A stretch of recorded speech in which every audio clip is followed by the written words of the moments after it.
This is just the beginning. To uncover more of humanity's journey in the stars, subscribe and join us for the next thrilling chapter. Before a cliffhanger, right at a pivotal moment in the story, you can tease the next episode with a hint for viewers to subscribe. They had traveled across countless galaxies, leaving ruin in their wake. To most, they were the stuff of nightmares, impossible to defeat, let alone resist. They called themselves the Zuro. Massive and resilient, with obsidian-scaled armor and an intelligence that surpassed every civilization they had conquered, the Zuro were the epitome of galactic supremacy. Nothing had ever challenged them, not even remotely. Civilizations fell before their might as if they were made of dust, and over time, their reputation grew. Every planet they encountered feared them. Fear was what sustained them, after all, a fear that settled deep in their victims, ensuring no one ever dared to fight back. This reputation wasn't unearned. Over the centuries, the Zuro had adapted a method to their conquests. Scouts would infiltrate, gather intelligence, and assess weaknesses. Then, a calculated assault would follow, swift and unforgiving. Their weapons were far beyond anything known to the galactic community. Their technology was almost magical in its sophistication. They wielded beam weaponry that could level cities in seconds, and ships that could traverse space faster than light.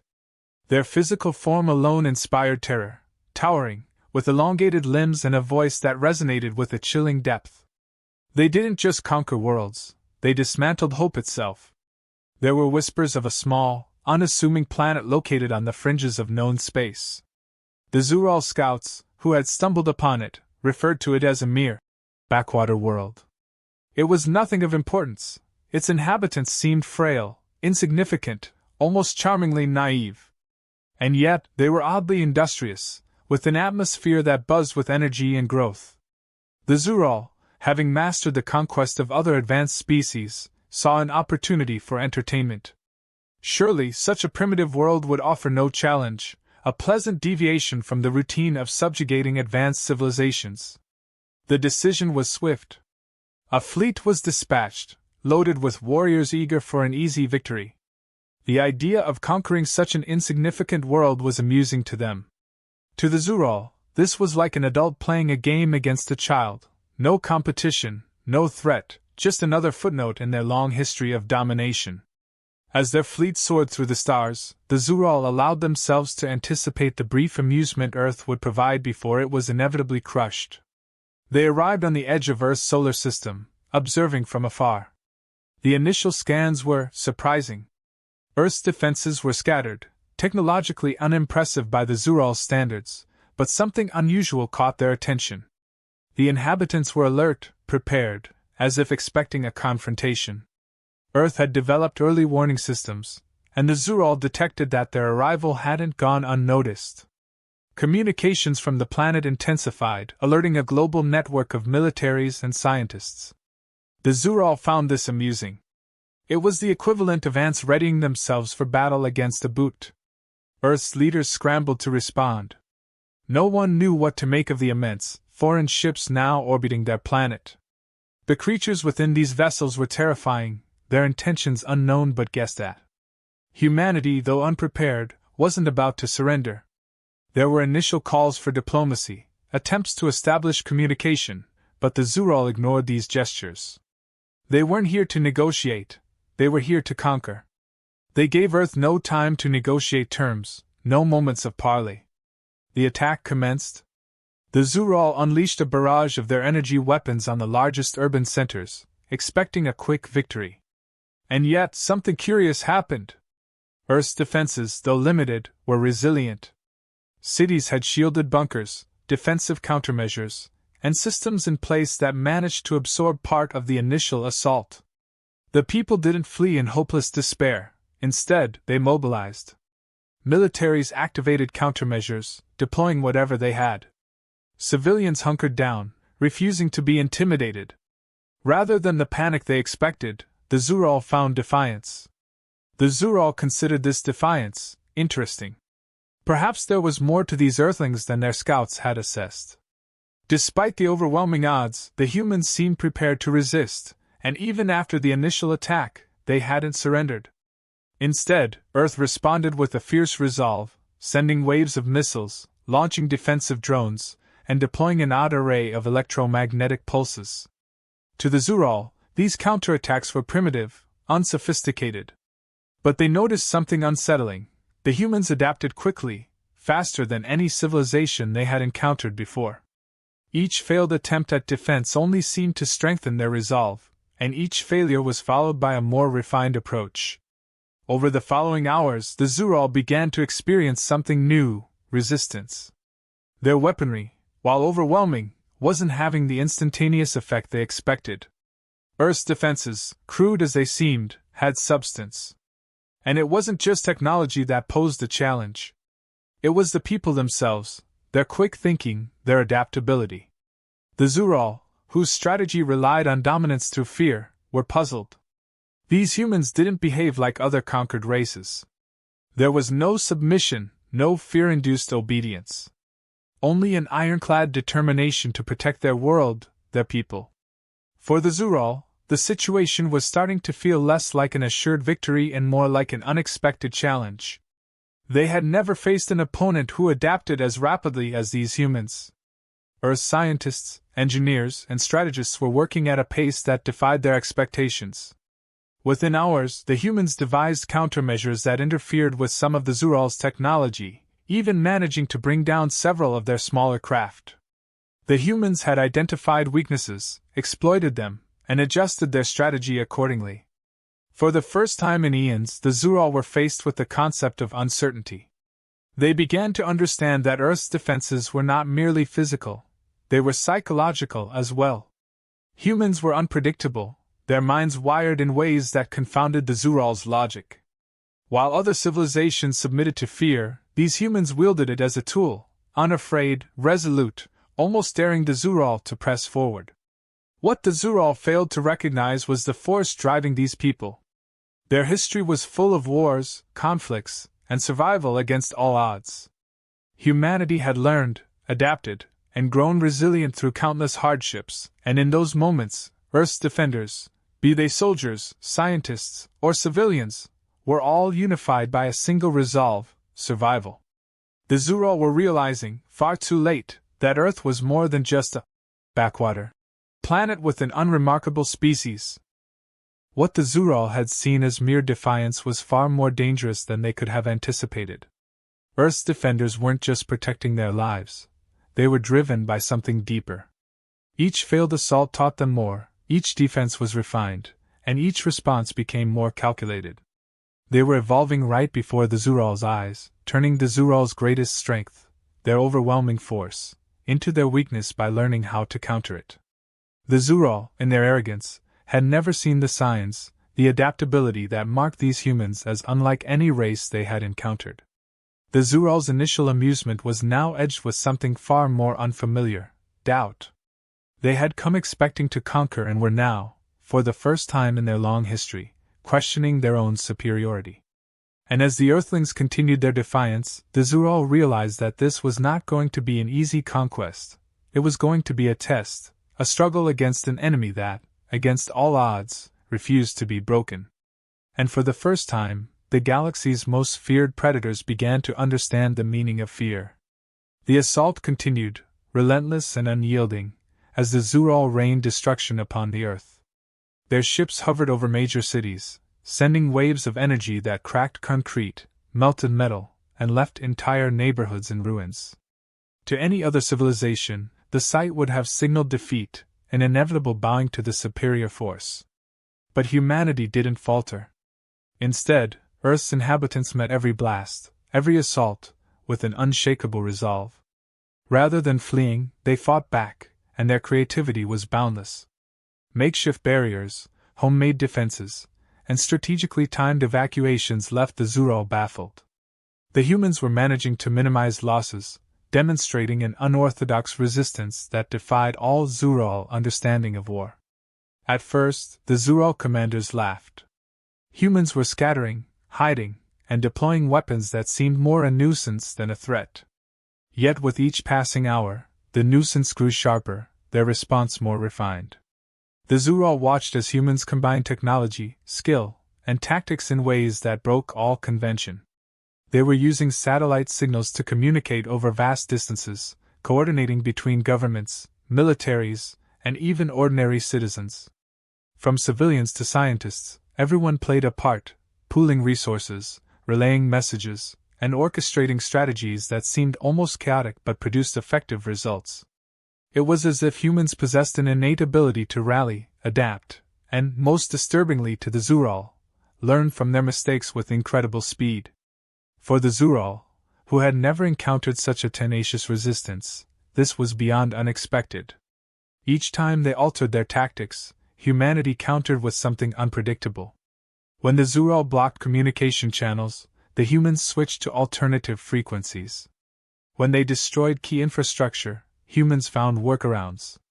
Every obstacle seemed to inspire new solutions, and it was becoming harder to distinguish military forces from civilians. The Zuro observed civilians converting everyday tools into weapons, welding plates into shields, even creating decoys to distract their drones. What they saw as chaos was, in reality, a powerful adaptation, a species determined to protect itself. Realizing that Earth's resistance wasn't just a temporary annoyance, the Zuro decided to escalate. Specialized squads, bred and trained to dismantle any resistance, were deployed across key locations. These squads carried advanced equipment designed to destabilize planetary defenses, and for a while, it seemed they might overwhelm humanity. But as they launched their specialized ground attacks, they encountered something altogether foreign, a population that knew their own terrain with a ferocious intimacy. In urban areas, humans transformed buildings into defensive strongholds, trapping and ambushing the alien soldiers. In rural regions, they used the environment itself, crafting traps that were simple but devastatingly effective. What the Zuro failed to understand was how deeply personal this fight had become for humans. For Earth's defenders, this wasn't just a battle for survival. It was a fight to protect families, friends, and every small aspect of their lives. Each street, each field, each familiar landmark held memories and meaning that they weren't ready to abandon. They weren't fighting for victory, they were fighting for existence, with every tactic rooted in that desperate need. And they had nothing to lose, unlike the Zuro, who had never faced defeat. Their tactics became reckless, unafraid of risking life if it meant even a sliver of hope.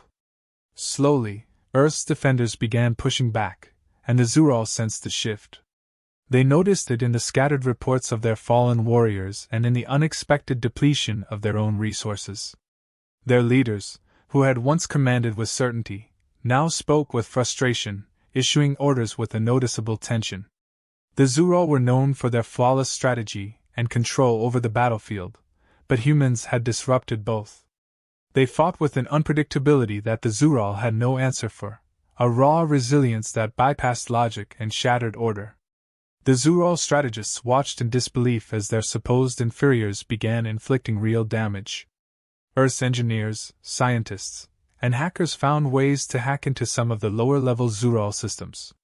Using technology that had been reverse-engineered from downed ships, they launched cyber attacks, corrupting data streams and disrupting the Zuro's carefully synchronized command.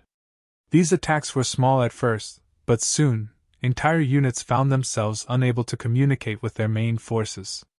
Confusion spread as the Zuro's once impenetrable systems became a liability. Human ingenuity didn't stop there. In a move that defied all sense of caution, Earth's pilots attempted missions that, in any other context, would have seemed suicidal.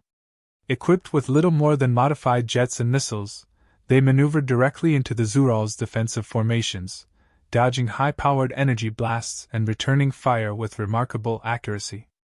These were no well-coordinated squadrons. These were pilots, operating independently, fighting with a recklessness that defied reason.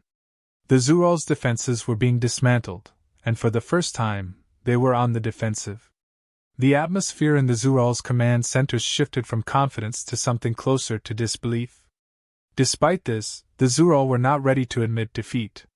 Their technology was still vastly superior, their resources nearly limitless, and they were determined to crush this resistance. But the psychological toll was beginning to show.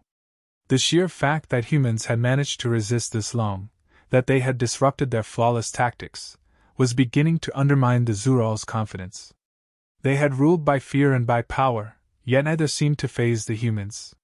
For the first time, the Zural felt themselves shrinking back, observing the humans not as inferior prey, but as a formidable challenge. As the battle raged on, the Zural began to see a disturbing pattern. Their reports were filled with stories of human bravery, individuals who sacrificed themselves for others, commanders who risked everything to save even one life. It was incomprehensible. The Zural had seen plenty of civilizations attempt last stands, but those were born out of desperation, not the calm determination displayed by these humans. Each act of bravery fueled the humans further, as if courage was a force that, rather than diminishing, only grew with each loss. They began to sense that, while they were fighting to conquer, humanity was fighting for something much more powerful, a deep, instinctive will to defend everything that mattered to them. The Zural's elite ground forces were sent in one final, desperate push to subdue humanity's core strongholds. But by now, humanity had gained something the Zural had lost: the momentum of the battlefield. Earth's defenders were no longer just reacting. They were predicting, intercepting, and launching attacks that left the Zural scrambling. Even those Zuro forces that managed to infiltrate Earth's defenses found themselves outmatched by an enemy that seemed to have an endless well of resilience. The tide was turning, and the Zural knew it. The realization settled uncomfortably in the minds of the Zural commanders. They had underestimated not only humanity's resourcefulness but also their spirit. This was a species that refused to be defined by defeat, that learned and grew stronger with each confrontation, that fought for something beyond simple survival. Every Zural loss added to the human strength, fueling their resolve in a way the Zural couldn't comprehend. In the end, the Zural understood that they were facing more than an opponent. They were facing an idea, a unity and resolve that went far beyond technology or power. The humans weren't just resisting, they were evolving, using every Zural strength against them. The relentless assault had shifted into something the Zural had never expected. Their advanced technology, which had reduced countless civilizations to dust, was being neutralized piece by piece. Earth's defenders, who began as disjointed groups of soldiers, scientists, and civilians, were now a cohesive force with a shared understanding of their enemy's weaknesses. The Zural observed with growing concern as their own weaponry was dismantled and used against them. Humanity's collective will had transformed into a force as formidable as any fleet the Zural could muster. Earth's ingenuity seemed boundless. What started as crude counterattacks evolved into calculated strikes. Scientists and engineers adapted their tactics to disrupt the Zural's strategies. In secret underground labs, Earth's best minds dissected captured alien technology, revealing patterns that led to unprecedented innovations. Engineers devised mechanisms to disrupt the energy flow of Zural shields, creating openings for human forces to strike. Hacking teams developed methods to override small sections of the Zural's command, seizing control of isolated vessels and turning them into temporary allies. Each successful act of sabotage fueled the Earth defenders' morale and escalated the Zural's desperation. Meanwhile, Zural leaders were in disarray. Their control over Earth had slipped, and they felt the full weight of an unexpected, unanticipated reality. The humans were unpredictable and, worse, appeared impossible to intimidate. In the past, fear alone had subdued civilizations. But here, fear seemed only to fuel the humans' defiance. Each attempt to bring humanity to heel only strengthened their resolve. Messages from their high command became desperate, each demanding an explanation, strategies to break Earth's defenses, and for their generals to restore order. But order was slipping through their grasp, shattered by a species they had dismissed as mere ants. Earth's response continued to escalate in creativity. When the Zural sent in their most fearsome ground units to wipe out pockets of resistance, they were met with guerrilla warfare techniques that neutralized their numbers. Human forces used their knowledge of local terrain to their advantage, setting traps, using makeshift explosives, and coordinating attacks that stretched the Zural's patience and resources. Each ambush became a lesson, each victory another chance for humans to refine their approach. Even children and elderly civilians contributed, either by supporting from behind the lines or by providing critical insights and ideas. It was a full-scale, all-encompassing resistance, and it began to dawn on the Zuro that their power, once unbreakable, was failing to crush this resilient world. The turning point came when a group of human engineers discovered a way to weaponize the Zuro's own technology. Using captured devices, they harnessed the alien energy into rudimentary but powerful weaponry that could match Zuro firepower. Makeshift cannons, modified energy blasters, and shield disruptors were deployed across Earth's most vital defensive positions. The Zuro watched in horror as their own technology was used against them, and Earth's defenders reclaimed more ground with each passing day. The Zuro soldiers, once confident of their superiority, now hesitated, dreading encounters with these relentless humans who wielded Zuro tech with deadly precision. The most devastating aspect of this shift was the psychological impact on the Zuro. They had never faced an enemy who could so quickly dismantle and repurpose their technological secrets. The humans operated with a brutal efficiency that the Zuro found horrifying. Each victory the Zuro thought they secured was fleeting. Just when they believed they had Earth cornered, another unexpected assault would arise, destabilizing their control and forcing them back into retreat. The humans had become a nightmare in their own right, a force that not only defended but now pushed forward, eroding the Zuro's confidence and throwing their ranks into chaos. The Zuro commanders held emergency meetings, scrambling to devise new tactics to counter the unrelenting human offensive. Some advocated a full retreat, an unheard-of proposition, but one they now considered out of sheer necessity. Their plans were unraveling, and a retreat, once unthinkable, seemed to be the only viable option. But even as the possibility of defeat lingered in their minds, others refused to give up, driven by pride and desperation. They ordered reinforcements, doubling down, clinging to the belief that their forces could still overpower Earth's defenders if they pressed hard enough. Yet every attempt, every effort, met the same fate. The battles escalated into something unprecedented. Earth's defenders no longer just sought to protect. They now actively pursued and targeted Zuro fleets, taking the fight beyond the ground and into the skies. Pilots with modified jets and spacecraft joined the fray, weaving through battles with an intensity that left the Zuro reeling. Human pilots, no longer restricted by simple defense, now drove offensive strikes that challenged even the most skilled Zuro tacticians. The Zuro, used to orchestrating warfare with unmatched precision, found themselves outmaneuvered, facing combatants who defied every conventional rule of engagement.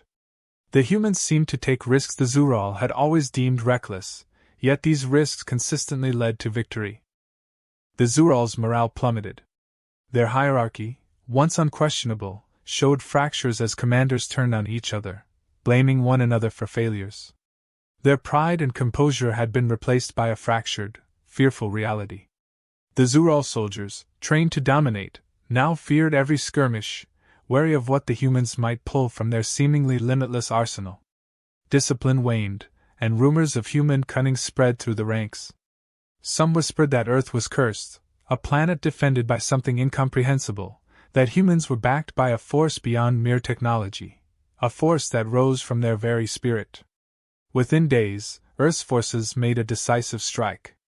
A coordinated attack was launched on the main Zuro command vessel, their flagship, symbolizing their might and authority.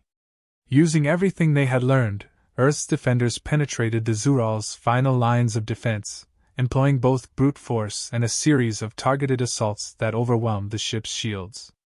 Earth's engineers had perfected the Zuro's weaknesses to a science, and in the end, it was the Zuro's own pride that brought them down. The command vessel, once a source of terror, was systematically dismantled. The fall of their flagship shattered the last vestiges of Zuro confidence, as their forces scattered, abandoning their mission in a desperate bid to escape Earth's wrath. The Zuro were defeated. Their remaining ships limped back to the stars, bearing the weight of a failure they could neither explain nor understand. They had been brought low by a species they had considered inferior, humiliated by beings who, through sheer resilience and ingenuity, had turned the tide of war. The once mighty predators of the galaxy had been undone not by superior technology or advanced tactics, but by something far more powerful, an unyielding determination and an indomitable will. For the humans, the victory marked a defining moment in their history. They had done the impossible, standing against the universe's apex predators and emerging victorious. No longer were they a hidden backwater species. They had proven that even in the face of overwhelming odds, even against a technologically superior foe, humanity's spirit could not be extinguished. The Zuro would return to their worlds, forever haunted by the realization that somewhere, across the vast expanse of space, existed a small blue planet with inhabitants they dared not challenge again. In the quiet that followed the final retreat, Earth's defenders looked to the skies with a newfound awareness.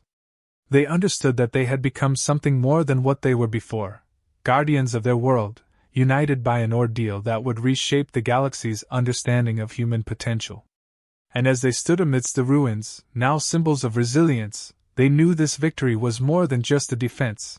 It was a message to the stars, a testament that Earth would never again be underestimated. With the last of the Zuro fleet receding beyond Earth's atmosphere, a heavy silence settled over the planet. The air was thick with the weight of victory and loss, of cities damaged and lives irrevocably changed. But even in the face of destruction, there was something indomitable that lingered. Humanity had faced a nightmare, a force that should have crushed them, and emerged, not just as survivors, but as victors. There was a clarity, an awakening in the minds of Earth's defenders, and it was spreading. They knew now, with every fiber of their being, that Earth was not a world to be underestimated. News of Earth's triumph reverberated beyond its atmosphere, spreading across the galactic networks. Civilization after civilization tuned in, many struggling to believe the reports. The invincible Zuro, defeated? These tales seemed almost absurd, a fable for the hopeful, yet the details were irrefutable. The unrelenting might of Earth's inhabitants had withstood the galaxy's most feared force. For many, it was an impossible thought. But as whispers turned to discussion, and discussion to awe, it became clear, humanity had changed the balance of power, redefining what it meant to resist and endure. As Earth began its recovery, alien observers, hidden on the edges of the galaxy, reported back to their own leaders. They spoke of a species with boundless creativity and resilience, one that had not only defended itself but turned its invaders' strength against them. The Zuro's name, once synonymous with power and terror, was now entangled with Earth's. And as reports circulated, alien civilizations realized the implications. Earth was a force, and humanity's potential, barely tapped, posed questions no one had ever considered. What else might they accomplish, given time? Back on Earth, the rebuilding process took on an almost celebratory tone. Scientists, soldiers, and civilians who had fought together now stood side by side, sharing stories of heroism, sacrifice, and innovation. Those who had once worked in isolation were now united by the shared experience of surviving the unimaginable. Earth's leaders, aware of the new eyes watching their planet, turned to diplomacy, knowing that humanity's reputation had shifted. This victory was more than just survival. It was the dawn of a new chapter in Earth's relationship with the galaxy. Their planet had become a symbol of defiance, resilience, and unity. In Zuro command centers scattered across distant star systems, discussions were tense. The shock of defeat still echoed, their failure gnawing at the core of their belief system. For eons, the Zuro had dominated, never imagining that they could be bested, let alone by what they once considered a primitive species. Their defeat was humiliating and a painful reminder of their own hubris. The shockwaves of their loss forced them to question everything they had known, everything they had believed about power, control, and fear. And beneath their pride, there was a creeping realization that they had underestimated humanity in a way that could not be undone. Some Zuro factions proposed an immediate counter-invasion, convinced that overwhelming Earth with an even greater force would restore their pride and re-establish their dominance. But wiser voices, haunted by the images of human resilience, cautioned against underestimating them again. They recognized that Earth's defenders were not just fighters, they were innovators, quick thinkers who had turned every disadvantage into an advantage. To strike again would be to risk another, perhaps even greater, humiliation. And so, a reluctant decision emerged among the Zuro. They would retreat, allowing humanity to be for now. They would rebuild their forces, learn from their errors, and hope that the lesson would ensure that they would never be caught off guard again. But despite the desire to move forward, an unsettling thought lingered: the humans weren't just a planet to be conquered. They were a force capable of changing the course of history, a lesson in humility for a species that had never known failure. Back on Earth, the scars of battle began to fade, yet the impact of the invasion left an indelible mark on the planet's collective consciousness. A unity forged in the fires of resistance brought together people who had once been divided. Borders, ideologies, and rivalries faded in the face of the survival of their species. Humanity had witnessed the strength within itself, and this knowledge shifted perspectives. They were no longer separate nations but a world, a singular people with a shared purpose, bonded by an experience no outsider could understand. The instinct for survival had shown them their strength, their resilience, and most importantly, their potential. Earth's leaders, aware of the significance of this victory, took steps to protect their newfound unity. They realized that their planet would need to be ready, prepared not just for future threats but to take its place on the galactic stage. Plans were laid for a planetary defense system, utilizing the advanced technology they had reverse-engineered from the Zuro. Humanity had adapted once, and they would continue to do so, ensuring that Earth would never again be vulnerable. Across the galaxy, the story of Earth's victory against the Zuro became a warning and an inspiration. Those who had once been silent, fearful of the predators lurking in the stars, began to wonder if they too could resist. Earth had shown them that even the most terrifying forces could be defeated, that courage and adaptability could overcome brute strength. In remote systems, leaders debated alliances with humanity, seeing them as potential protectors, a species that had proven itself as formidable as any in the galaxy. Humanity itself began to shift.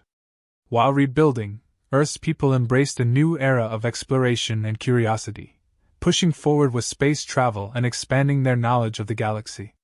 The Zuro invasion had opened their eyes to the vastness of the universe, and they were determined to understand it, to explore, to learn, and, if needed, to defend.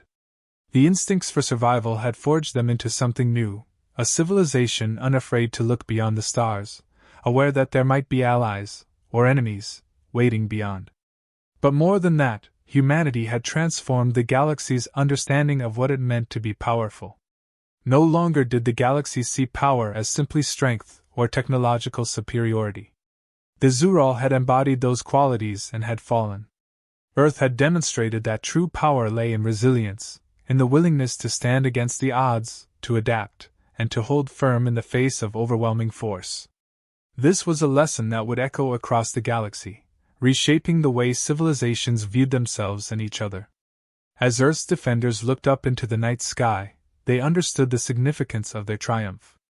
They had become something more than they were, a species marked by a victory that had defied all probability.